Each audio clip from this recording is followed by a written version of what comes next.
إن الحمد لله نحمده ونستعينه ونستغفره ونعوذ بالله من شرور أنفسنا وسيئات أعمالنا من يهده الله فلا مضل له ومن يضلل فلا هادي له أشهد أن لا إله إلا الله وأشهد أن محمدا عبده ورسوله اللهم صل وسلم وبارك على نبينا محمد وعلى آله وصحبه ومن اتبع بهداه إلى يوم القيامة.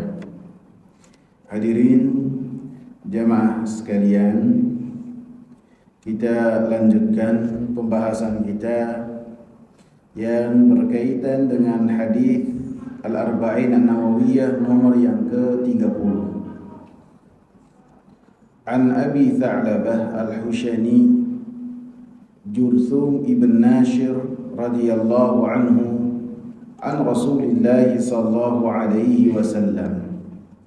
Dari Abi Tha'labah Al-Hushani, dan beliau bernama Jurthum ibn Nashir.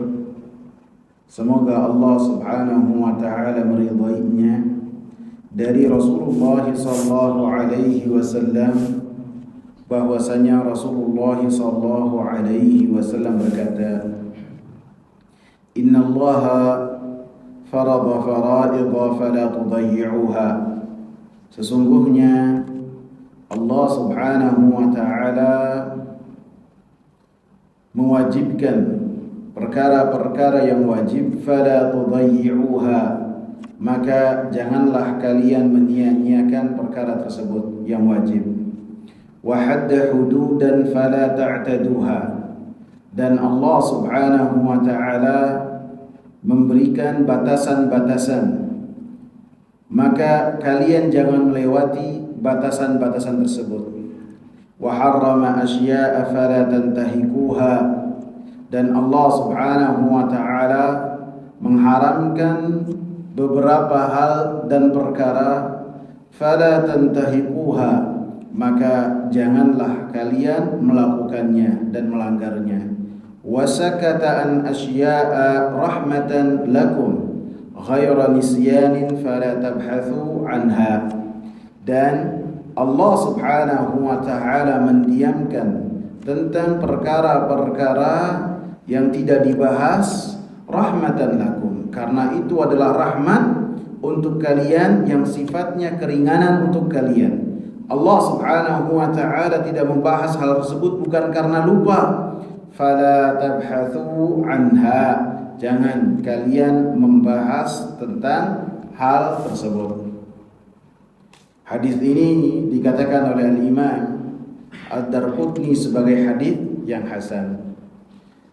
Perawi hadis ini dari kalangan sahabat yang bernama Abu Tha'labah Al-Hushani, yang diberikan nama oleh Imam Nawawi sebagai Jurthum ibn Nashir radhiyallahu anhu. Beliau adalah sahabat Nabi sallallahu alaihi wasallam, yang mana beliau termasuk sahabat-sahabat yang ikut dengan Rasulullah sallallahu alaihi wasallam dalam Bai'atul Ridwan. Bai'atul Ridwan adalah yang terjadi pada tahun ke-6 Hijriah, yang Rasulullah sallallahu alaihi wasallam katakan, la yalijun nara insyaallahu man bai'a tahta syajarah. Tidak akan masuk neraka insyaallah orang yang ikut dalam bai'ah ar-ridwan, tidak akan masuk neraka. Kemudian beliau termasuk sahabat-sahabat yang umurnya panjang. Beliau wafat pada tahun 75 Hijriah, dan ketika beliau wafat, beliau dalam keadaan sujud. Allahu Akbar, luar biasa, dalam keadaan sujud. Semoga Allah subhanahu wa ta'ala mematikan kita dalam keadaan husnul khatimah. dalam keadaan diridhai oleh Allah Subhanahu wa taala. Amin. Kemudian yang berkaitan dengan hadis, Rasulullah sallallahu alaihi wasallam mengatakan, sesungguhnya Allah Subhanahu wa taala mewajibkan perkara-perkara yang wajib. Yang wajib yang kita ketahui kewajibannya menurut Al-Quran dan Sunnah Nabi sallallahu alaihi wasallam, dan disimpulkan oleh para ulama bahwasanya hal tersebut adalah perkara-perkara yang wajib, yang tidak ada keraguan di kalangan kaum muslimin bahwasanya hal tersebut adalah perkara yang wajib karena perintahnya tercantum dalam Al-Quran dan As-Sunnah. Seperti tentu mentauhidkan Allah Subhanahu wa ta'ala, seperti melaksanakan sholat lima waktu, seperti menunaikan zakat bagi yang zakatnya sampai ke dalam nisab zakat, menunaikan ibadah puasa di bulan Ramadan, menunaikan haji bagi yang mampu secara fisik dan secara finansial, dan perkara yang lainnya yang tentu diwajibkan oleh Allah Subhanahu wa taala, seperti berbakti kepada kedua orang tua, karena itu adalah pintu masuk surga yang paling cepat.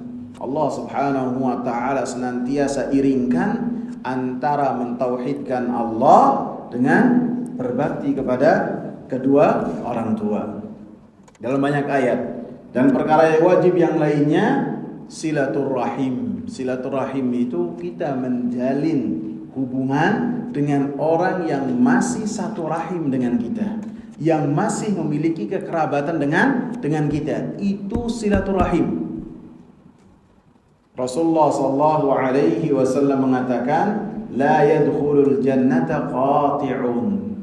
Tidak masuk surga orang yang memutus tali silaturahmi. Adik tidak mau mengenal kakaknya, kakak tidak mau mengenal adiknya, karena kesenjangan ataupun karena perkara-perkara yang bisa jadi yang berkaitan dengan dunia. Maka ketika itu terjadi, kemudian putus hubungan di antara keduanya, Allah Subhanahu wa ta'ala katakan tidak masuk surga. Fala tudayyi'uha, maka kalian janganlah menyia-nyiakan perkara yang diwajibkan oleh Allah Subhanahu wa ta'ala. Akan tetapi jagalah semua yang telah diperintahkan oleh Allah Subhanahu wa ta'ala, dan kita lakukan semampu kita. Fattaqullaha mastata'tum. Lakukan perintah-perintah Allah semampu kita. Rasulullah katakan, idza amartukum bi syai'in fa'tu minhu mastata'tum. Apabila saya perintahkan kepada kalian dengan satu perkara, lakukan semampu kalian. Beda dengan larangan, wa idza nahaitukum an syai'in fajtanibu. Apabila saya larang kalian dari satu perkara, maka jauhi. Tidak ada larangan yang berkaitan dengan larangan kemudian Rasulullah katakan kalian jauhi semampu kalian. Tidak. Beda dengan perintah, lakukan semampu kalian. Bisa sedikit demi sedikit bisa. Akan tapi yang berkaitan dengan larangan harus dijauhi.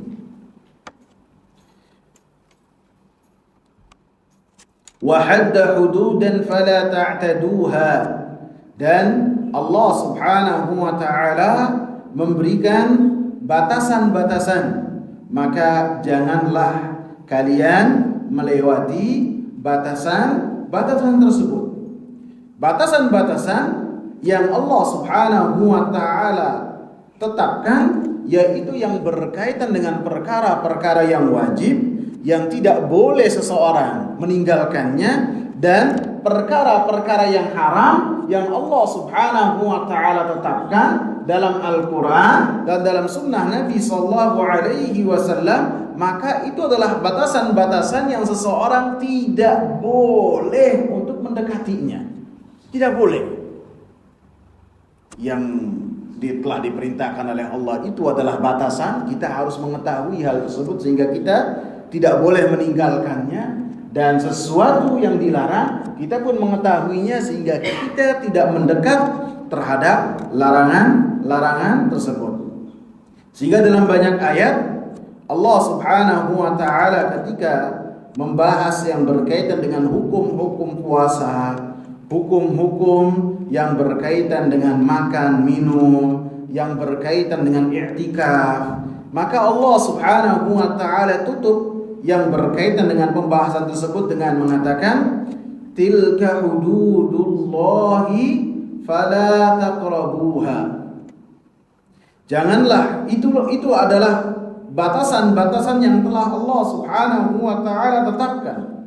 Fala taqrabuha, jangan kalian mendekat terhadap batasan-batasan yang telah Allah Subhanahu wa taala sebutkan. Yang berkaitan dengan haramnya makan minum di siang hari di bulan Ramadan.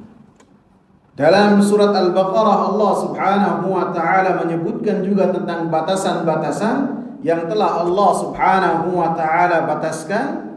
Dalam surat Al-Baqarah Allah Subhanahu wa taala ketika membahas tentang perceraian, tentang orang-orang yang bercerai itu ada batasannya. Kemudian ketika seorang perempuan ditinggal mati oleh suaminya, berapa iddahnya? 4 bulan 10 hari.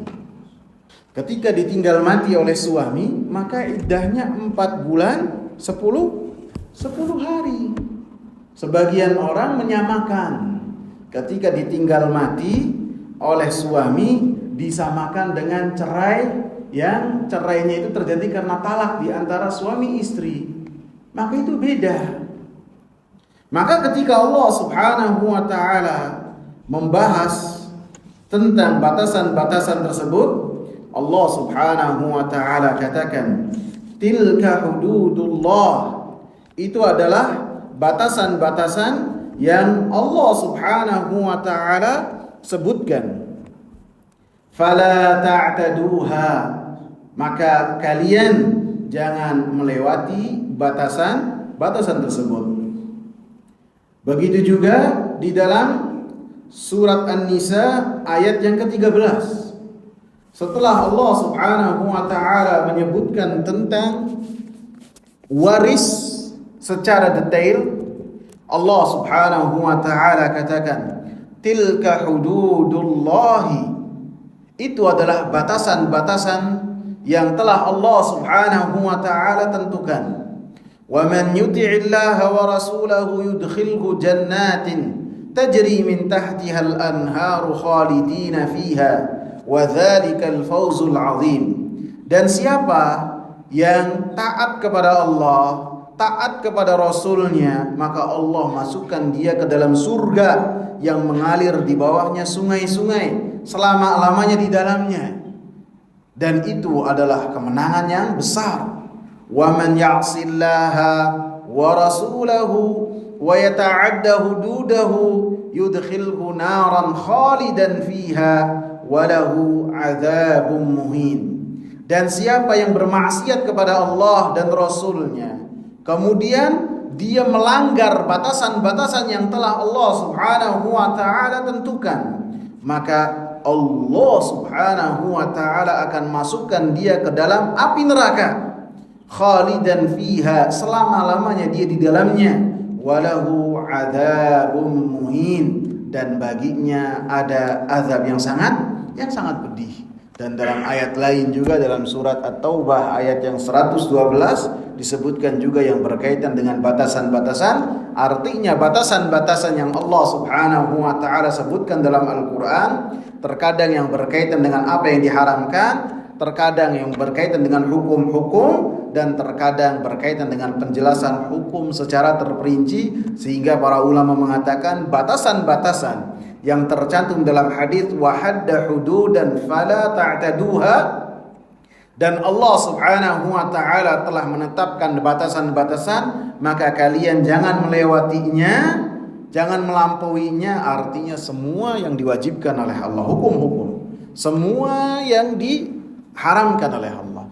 Yang diwajibkan kita laksanakan, yang diharamkan kita jangankan melakukannya, mendekat saja kita tidak boleh. Untuk berzina, wala taqrabuz zina, jangan kalian mendekat zina. Semua perkara yang menjerumuskan ke dalam zina, Allah Subhanahu wa taala larang. Berjabat tangan antara lelaki dengan perempuan yang bukan mahram, maka ini dilarang. Kemudian apalagi melihat lelaki melihat perempuan, maka Allah perintahkan qul lil mu'minin yaghuddu min absarihim wa yahfadhu furujahum. Katakanlah kepada orang-orang yang beriman untuk menundukkan pandangan matanya, sebagian pandangan matanya. Karena kalau semua pandangan matanya ditutup kan nabrak kalau bawa mobil. Jadi sebagian saja. Kalau sudah emang kepepet mau gimana? Mau gimana lagi daripada mendapatkan kerusakan yang lebih besar. Kemudian dalam hadis ini disebutkan wa harrama asya'a, dan Allah Subhanahu wa taala mengharamkan perkara-perkara. Fala tantahikuha, maka kalian jangan melanggar apa-apa yang diharamkan oleh Allah Subhanahu wa taala. Seperti kesyirikan kepada Allah Subhanahu wa taala, perkara haram yang paling besar. Seperti durhaka kepada kedua orang tua ataupun salah satu di antaranya. Seperti zina, seperti minum khamar, seperti menuduh perempuan, dan banyak perkara-perkara yang kita dapat dalam Al-Quran dan As-Sunnah yang di dalamnya adalah perkara yang diharamkan oleh Allah Subhanahu wa ta'ala. Wa sakata an asya'a rahmatan lakum ghaira nisyanin fala tabhathu anha. Dan Allah Subhanahu wa ta'ala diam terhadap beberapa perkara bukan karena Allah lupa, bukan. Akan tetapi sebagai rahmat untuk kalian. Jangan kalian memperdalam untuk membahas terhadap hal tersebut. Jangan kalian memperdalam yang berkaitan dengan hal ini. Terutama yang terjadi pada zaman Nabi sallallahu alaihi wasallam.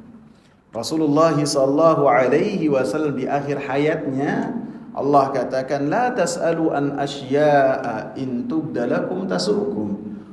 Jangan kalian bertanya tentang perkara-perkara yang perkara itu apabila dijelaskan maka akan memberatkan kalian. Sehingga Rasulullah mengatakan termasuk dosa yang paling besar yang dilakukan oleh seseorang bertanya kepada Rasulullah dengan pertanyaannya itu menjadikan perkara yang mubah yang boleh menjadi haram. Suatu yang hukumnya sunnah menjadi wajib. Ketika Rasulullah sallallahu alaihi wasallam memerintahkan kepada para sahabat, "Innallaha kataba 'alaikumul hajju fahujju." Wahai para manusia, sesungguhnya Allah Subhanahu wa ta'ala mewajibkan kalian untuk menunaikan ibadah haji. Maka kalian tunaikan ibadah haji. Ada seorang yang bernama Habis ibn Aqra at-Tamimi. Dia bangkit dengan mengatakan, "Afi kulli 'am ya Rasulullah." Apakah setiap tahun kewajiban tersebut harus kita lakukan wahai Rasulullah? Ini seperti ini yang tidak boleh. Bisa jadi dia bertanya karena ada bisikan-bisikan yang lain yang menyatakan kewajiban ibadah haji setiap tahun. Kata Rasulullah, "Lau qultu na'am la wajabat 'alaikum lamastata'tum." Apabila saya katakan iya, maka akan wajib untuk kalian setiap tahun untuk menunaikan ibadah haji, dan kalian pasti, kata Rasulullah, tidak mampu. Yang setahun yang sekali seumur hidup aja kucing-kucingan menunaikan ibadah haji, benar gak ikhwan? Gimana kalau diwajibkan setiap tahun? Ada yang nembak sini pakai visa yang gak jelas, maka lebih memberatkan lagi. Adapun untuk kita, maka apabila kita tidak mengerti satu hukum karena syariat ini telah selesai dan sempurna, atau sebelumnya Rasulullah di akhir hayatnya dimulai pada tahun 8 Hijriah, maka beliau sudah mulai melarang para sahabat untuk bertanya kepada beliau. Sehingga sahabat Anas menceritakan, kami itu setiap hari menanti ada seorang Arab Badui yang mereka tidak tinggal di kota Madinah bertanya kepada Rasulullah dengan pertanyaan yang cerdas. Itu yang kami tunggu setiap hari. Karena apa? Sudah dilarang untuk bertanya. Yang sebelumnya bertanya diperbolehkan, sekarang dilarang oleh Rasulullah SAW. Padahal pertanyaan sahabat itu bukan pertanyaan yang ingin menyusahkan Nabi, bukan pertanyaan ingin mengetes Nabi, bukan. Akan tapi pertanyaan yang dengannya mereka mendapatkan ilmu dan mengamalkan ilmu tersebut. Akan tapi dilarang, ditakutkan perkara yang mubah menjadi haram, perkara yang sunnah menjadi wajib. Di hadis ini ada beberapa pelajaran. Yang pertama, menetapkan bahwasannya setiap perkara itu milik Allah Subhanahu wa taala. Allah Subhanahu wa taala yang menciptakan kita, Allah Subhanahu wa taala yang memiliki hukum, dan Allah Subhanahu wa taala yang memiliki kekuasaan dan perkara. Perkara Allah Subhanahu wa taala tentukan. Tidak boleh kita bertanya kepada Allah tentang apa yang Allah Subhanahu wa taala tetapkan. Hukum di sini Allah Subhanahu wa taala mewajibkan. Allah Subhanahu wa taala mengharamkan. Dan tidak ada selain Allah Subhanahu wa taala yang berhak untuk mewajibkan dan mengharamkan satu perkara apapun. Tidak berhak. Rasulullah SAW ketika mengharamkan dan memerintahkan, mewajibkan, hanya sebagai penyampai dari Allah Subhanahu wa taala. Akan tetapi ketika Rasulullah SAW keluar dari koridor ini, maka Allah Subhanahu wa taala menegur. Contohnya apa? Ketika Rasulullah SAW mengharamkan madu, maka Allah Subhanahu wa taala langsung menurunkan ayat yang menegur tentang apa yang dilakukan oleh Nabi SAW. Jadi semua yang berkaitan dengan pengharaman, yang berkaitan dengan haram, yang berkaitan dengan hukum-hukum, maka itu hak mutlak milik Allah Subhanahu wa taala. Sehingga ketika seseorang dia berkata kepada orang lain bahwasanya perkara ini adalah perkara yang wajib, perkara ini adalah perkara yang haram, perkara ini adalah perkara yang sunnah, maka mau tidak mau dia telah bertanda tangan atas nama Allah Subhanahu wa taala bahwasanya dia wakilnya Allah untuk menjelaskan kepada manusia tentang hukumnya Allah Subhanahu wa taala.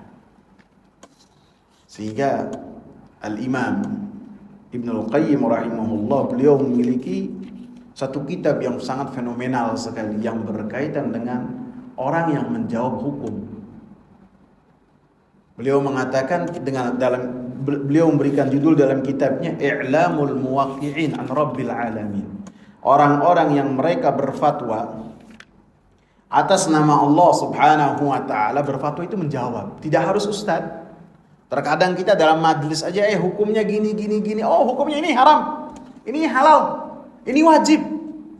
Itu berfatwa. Ketika orang berkata demikian, maka dia telah memposisikan dirinya sebagai juru bicaranya Allah Subhanahu wa taala di muka bumi, dan dia akan ditanya oleh Allah Subhanahu wa taala kelak.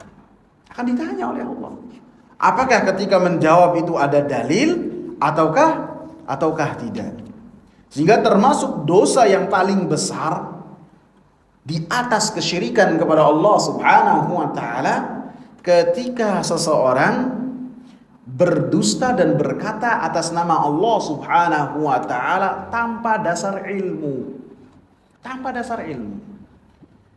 Di dalam surat Al-A'raf ayat ke-33, Qul innama harrama rabbiyal fawahisha ma dhahara minha wa ma batana wal ithma wal baghya bighairil haqqi wa an tusyriku billahi ma lam yunazzil bihi sultana wa an taqulu 'ala Allahi ma la ta'lamun. Katakanlah, Allah Subhanahu wa taala menyebutkan dosa-dosa yang diharamkan oleh Allah dari yang paling ringan kemudian naik menjadi yang paling berat. Sesungguhnya Allah Subhanahu wa taala mengharamkan, Rabbku mengharamkan al-fawahish, kekejian-kekejian yang nampak ataupun yang tersembunyi, mengharamkan dosa dan perbuatan yang melampaui batas tanpa kebenaran. Udah berapa nih? 1 2, 3, 4. Yang kelima, wa an tusyriku billahi ma lam yunazzil bihi sultana. Allah mengharamkan atas kalian untuk kalian melakukan kesyirikan kepada Allah yang ketika melakukan kesyirikan tanpa ada bukti dan ilmu. Yang keenam, wa an taqulu 'ala Allahi ma la ta'lamun. Yang paling besar, ketika engkau berkata atas nama Allah, ini haram, ini halal, tanpa ada dasar ilmu. Kalian tidak mengetahui dalilnya, maka ini dosa yang paling besar. Dan sumber dari kesyirikan adalah ketika seseorang membahas tentang Allah, membahas atas nama Allah tanpa ada dasar ilmu. Kemudian pelajaran yang kedua,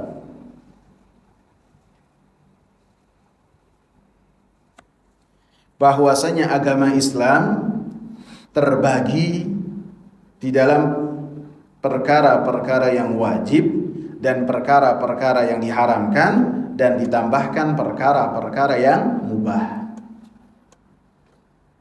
Artinya perkara-perkara yang didiamkan oleh Allah Subhanahu wa taala tidak dibahas, maka itu hukumnya mubah. Mubah itu tidak haram dan tidak wajib dan tidak juga sunnah. Seperti kita makan siang, apa hukumnya? Mubah. Silakan, mau makan silakan, mau tidak makan silakan. Kecuali apabila diiringkan dengan niat bahwasanya dengan makan siang dia lebih kuat dalam beribadah. Sebagian orang makan malam niatnya apa? Supaya kuat begadang, supaya kuat nongkrong. Sebagian orang memiliki niat demikian. Maka setiap orang tergantung dari niatnya yang berkaitan dengan perkara-perkara mubah. Kemudian pelajaran yang ketiga, wajibnya kita terus menjaga dalam melaksanakan apa yang diwajibkan oleh Allah Subhanahu wa taala. Wajib terus menerus. Yang namanya menjalankan perintah Allah Subhanahu wa taala haruslah terus menerus. Dan amalan yang paling dicintai oleh Allah Subhanahu wa taala adalah yang senantiasa terus menerus dilakukan oleh seseorang walaupun amalan tersebut amalannya yang sedikit. Terus. Lebih-lebih yang berkaitan dengan perkara-perkara yang wajib, kita tidak boleh meninggalkannya. Tidak boleh. Hafidhu 'ala shalawat. Salat harus senantiasa kita jaga, terus kita jaga, tidak boleh kita putus. Dan Allah Subhanahu wa taala akan memberikan kepada orang-orang yang beriman dengan surga, wa yubashshiral mu'minina alladzina ya'maluna shalihati anna lahum ajran hasanah. Allah Subhanahu wa taala memberi kabar gembira kepada orang-orang yang beriman, baik yang termaktub dalam Al-Qur'an ataupun disampaikan oleh Rasulnya, memberikan kabar gembira kepada orang-orang yang beriman, yang sifat orang-orang yang beriman itu alladzina ya'maluna shalihat, yang mana mereka itu ya'malun, senantiasa beramal dengan amal saleh. Sampai kapan dia itu melaksanakan perintah-perintah Allah, wa'bud rabbaka hatta ya'tiyakal yakin, sampai kematian menjemput menjemput kita. Kita tidak bisa beribadah kepada Allah musiman. Terus kita paksakan diri kita, walaupun keimanan kita itu naik turun. Tidak bisa naik terus, tidak bisa. Kadang-kadang turun. Akan tapi kita paksa untuk menjalankan apa yang telah diwajibkan oleh Allah Subhanahu wa taala. Anna lahum ajran hasana. Maka mereka apabila beramal soleh dan senantiasa beramal soleh akan mendapatkan ganjaran yang baik. Apa ganjaran yang baik? Surga. Apa ganjaran yang baik? Ridha dari Allah Subhanahu wa taala, ampunan dari Allah, dan diselamatkan dari api neraka. Kemudian pelajaran yang keempat,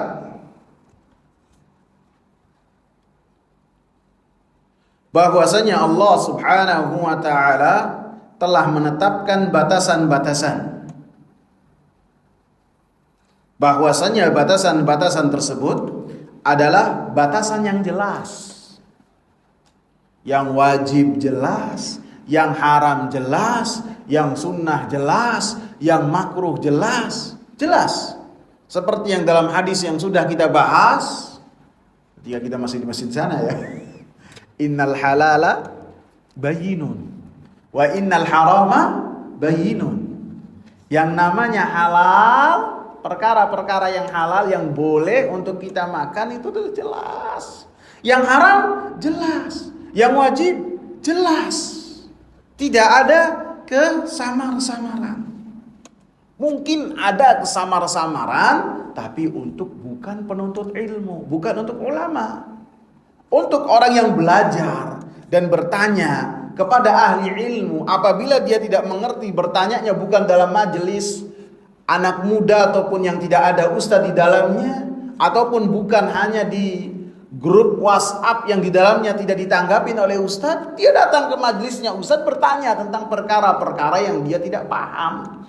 Fas'alu ahla dzikri in kuntum la ta'lamun.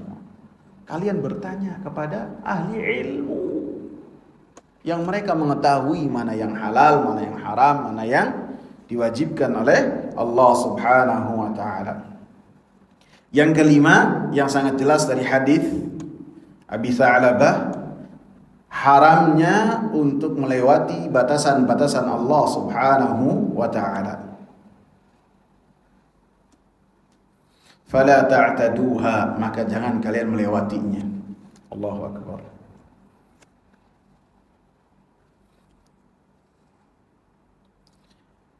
Yang keenam, tidak boleh kita melampaui batas dalam hukuman-hukuman yang telah Allah Subhanahu wa taala terapkan. Apabila Allah Subhanahu wa taala telah menetapkan satu hukum, maka tidak boleh kita melampaui batas. Lebih-lebih yang berkaitan dengan hukum-hukum yang di dalamnya ada hudud, ditegakkannya hukum oleh pemerintah. Misalnya dalam pencurian yang mencapai ke nisab. Nisabnya itu berapa pencurian? Yang apabila mencapai nisab, dia dipotong tangan. 1/4 dinar. Berapa 1/4 dinar? 1 dinar itu kalau nggak salah 4 gram 1/4 emas ya. Berarti kalau 1/4-nya berapa? Anggaplah 4.500.000, berarti berapa? 1.100.000. Jadi kalau ambil HP bisa dipotong tangan. Tapi kalau misalnya ambil barang-barang yang tidak berharga, maka tidak dipotong tangan. Dan ketika potong tangannya itu sampai pergelangan saya sini. Pergelangan rusuk. Maka apabila Allah Subhanahu wa taala telah menetapkan melalui Rasulnya bahwasanya potong tangan itu sampai sini, kemudian ada sebagian orang yang melampaui batas, potong tangannya sampai sini, bahkan sampai dicincang, bahkan sampai dibakar. Padahal yang hanya bisa melakukan itu semua eksekutornya adalah pemerintah yang berkuasa. Tidak boleh ketika melakukan hal tersebut. Banyak kasusnya Ustaz. Kita kalau membiarkan maka akan terjadi di mana-mana. Allah Subhanahu wa ta'ala lebih mengetahui tentang kemaslahatan hamba-hambanya, baik di dunia ataupun di akhirat, baik yang sekarang ataupun yang akan datang. Kemudian pelajaran yang berikutnya, kita mensifati Allah Subhanahu wa ta'ala dengan diam. Dan ini dari kesempurnaan Allah Subhanahu wa ta'ala. Karena dalam hadis ini Allah Subhanahu wa ta'ala mengatakan wasakata lakum an asya. Allah Subhanahu wa ta'ala diam terhadap hukum-hukum rahmatan lakum. Maka kita mensifati Allah Subhanahu wa ta'ala dengan sifat-sifat yang telah Rasul sallallahu alaihi wasallam tetapkan, tanpa kita memalingkan maknanya, akan tetapi menetapkan sifat tersebut dengan sesuai keagungan Allah Subhanahu wa ta'ala, sesuai dengan kebesaran Allah Subhanahu wa ta'ala, dan tanpa serupa dengan selain Allah Subhanahu wa ta'ala. Allah artinya dalam hadis ini apabila berkehendak berbicara, dan apabila berkehendak maka Allah Subhanahu wa ta'ala diam. Pelajaran yang ke-8, bahwasanya haram bagi seseorang untuk melakukan apa-apa yang diharamkan oleh Allah Subhanahu wa ta'ala.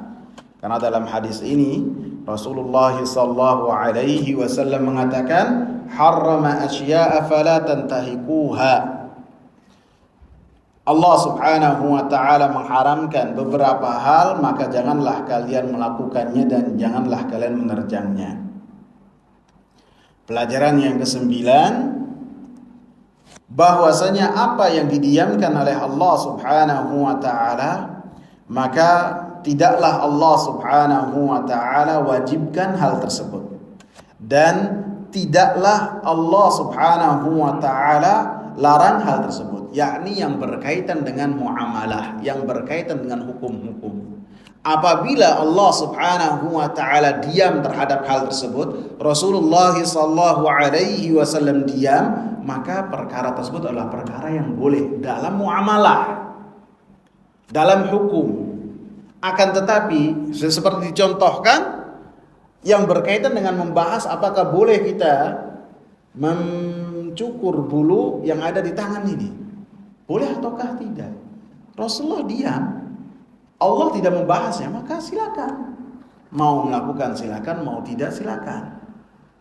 Tidak dibahas secara khusus. Walaupun afdolnya dibiarkan saja apabila untuk laki-laki. Ini dalam muamalah dan hukum secara umum. Adapun yang berkaitan dengan ibadah kepada Allah Subhanahu wa ta'ala, maka kita tidak boleh beribadah kepada Allah Subhanahu wa ta'ala kecuali telah dibicarakan langsung oleh Rasulullah sallallahu alaihi wasallam bahwasanya hal ini telah diperintahkan oleh Allah, dan Rasulullah sallallahu alaihi wasallam mencontohkan bagaimana tata caranya. Adapun perkara yang tidak pernah dicontohkan oleh Rasulullah, Allah Subhanahu wa ta'ala diam, Rasulullah sallallahu alaihi wasallam diam, kemudian sebagian orang melakukan hal tersebut dalam rangka beribadah kepada Allah, maka hal tersebut adalah perkara yang tidak boleh. Contohnya misalnya sholat zuhurnya, ataupun seseorang menambahkan sholat 5 waktu menjadi 7 waktu ataupun 8 waktu. Tidak boleh.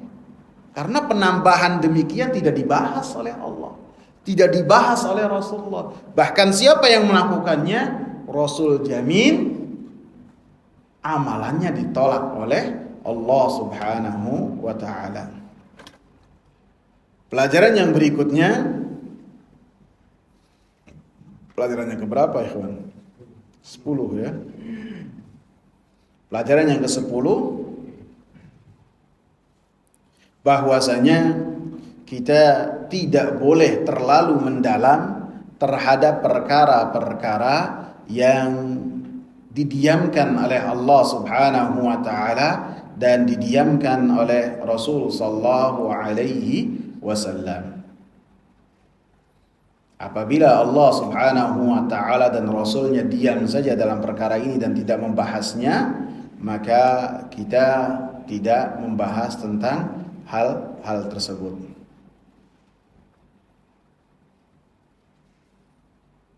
Walaupun lebih khusus lagi yang terjadi pada zaman Nabi sallallahu alaihi wasallam. Adapun zaman sekarang, walaupun kita banyak nanya, maka hukumnya itu tidaklah berubah. Yang mubah tidak akan berubah menjadi wajib ataupun menjadi haram. Pelajaran yang ke-11, menetapkan untuk Allah subhanahu wa ta'ala rahmatnya dalam syariat-syariat yang telah Allah subhanahu wa ta'ala turunkan. Karena Allah Rasul katakan rahmatan bikum. Artinya semua yang disyariatkan oleh Allah subhanahu wa ta'ala, baik yang wajib, baik yang haram, baik yang sifatnya batasan-batasan ataupun didiamkan oleh Allah subhanahu wa ta'ala, sifatnya adalah rahmat yang Allah subhanahu wa ta'ala turunkan dan tercakup dalam firman Allah, wa ma arsalnaka illa rahmatan lil alamin. Yang ke-12 pelajarannya adalah Allah subhanahu wa ta'ala terhindar dari lupa. Allah subhanahu wa ta'ala tidak akan lupa dan tidak pernah lupa. Karena dalam hadis ini ghaira nisyan, Allah tidak lupa ketika diam terhadap perkara-perkara yang Allah diamkan. Dan dalam Al-Qur'anul Karim Allah subhanahu wa ta'ala katakan, wa ma kana rabbuka nasiya. Allah subhanahu wa ta'ala tidaklah lupa.